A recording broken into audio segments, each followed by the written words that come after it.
Hey, sahabat Jason Armus.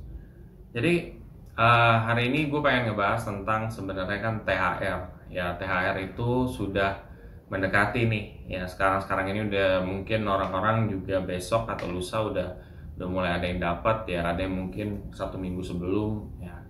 Tetapi intinya sebenarnya bukan masalah THR lo dapatnya kapan sih.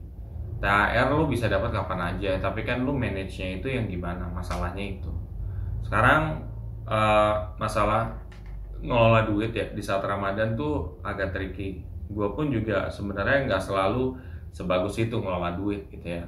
Tapi gue selalu belajar dari setiap case ya, dan mungkin dari gue juga paham, istri gue juga paham bahwa memang kalau kita membeli sesuatu tuh pasti akan ada konsekuensinya apabila kalau misalkan kita tidak terplanning dengan baik.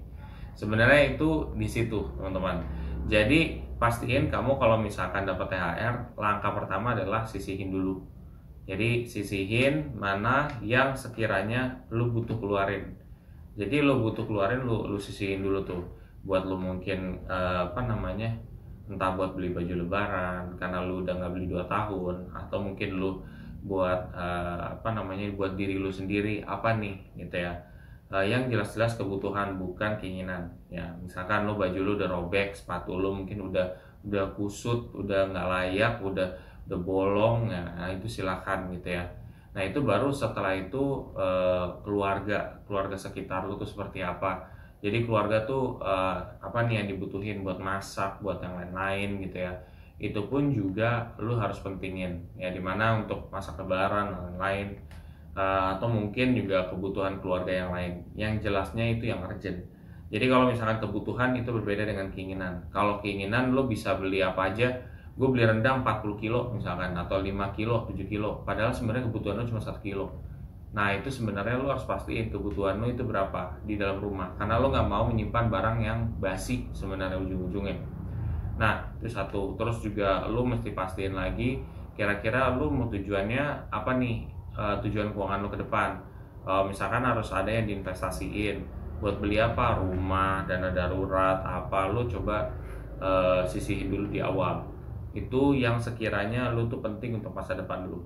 Terus ada yang bilang sama gue kayak investasi nggak bakal bikin jadi lo kaya. Ini sebenarnya gue pengen bikin konten sendiri sih. Investasi itu tidak akan bikin lo kaya kalau lo sendiri tidak dibarengi dengan habit yang bagus. Habit yang bagus itu jauh bikin lo lebih kaya dibandingkan instrumen yang tepat. Kalau lo memiliki instrumen yang tepat plus habit yang bagus, lo bakal jadi kaya asalkan lo sabar. Nah sekarang definisi kaya menurut setiap orang bagaimana? Beda-beda dong. Lo punya duit 100 juta dengan orang yang punya duit 1 miliar, itu bisa dibilang dua-duanya kaya lo. Tergantung. Misalkan dia bilang, oh 100 juta gue udah banyak duit, oh 1 miliar gue baru banyak duit, 10 miliar gue baru banyak duit.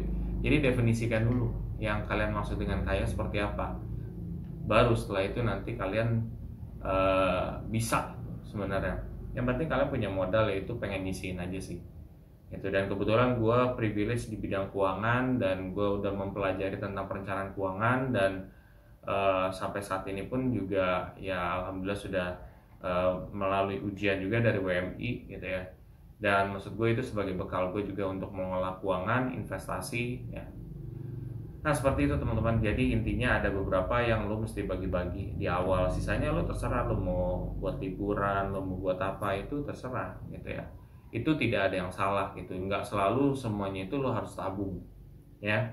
Nggak semua itu harus lo tabung. Kenapa? Kalau uang tersebut memang harus keluar, dia tidak dikeluarkan, akan dipaksa sama Tuhan untuk dikeluarkan. Percaya deh. Lo mungkin gak percaya omongan gue. Nanti suatu hari nanti, itu kalau lo memang mengeluarkan sesuatu yang memang itu butuh, ternyata lo tidak keluarin, Tuhan akan mengeluarkan itu buat lo. Itu dipaksa untuk keluarin. Entah lo bayar cicilan apa yang dugaan, entah motor lo tabrakan terus lo juga harus bayar, atau mungkin apa. Jadi intinya sebenarnya keluarkan apa yang seharusnya lo keluarin. Jangan sampai lo tidak keluarkan juga. Nah setelah lo manage semua, lo tinggal investasi aja. Lo tinggal jalan kehidupan lo seperti biasa. Anggaplah THR itu sebagai tambah-tambahan lo lah, untuk kayak misalkan sekiranya bisa dapat duit lebih. Tapi balik lagi, manage dengan benar.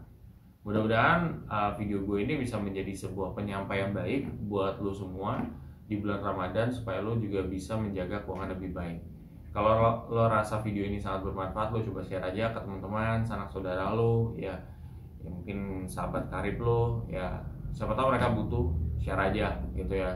Dan jangan lupa untuk like dan ikuti terus channel gua dengan subscribe di channel Jason Armus dan bantu untuk naik kembali. Sampai jumpa.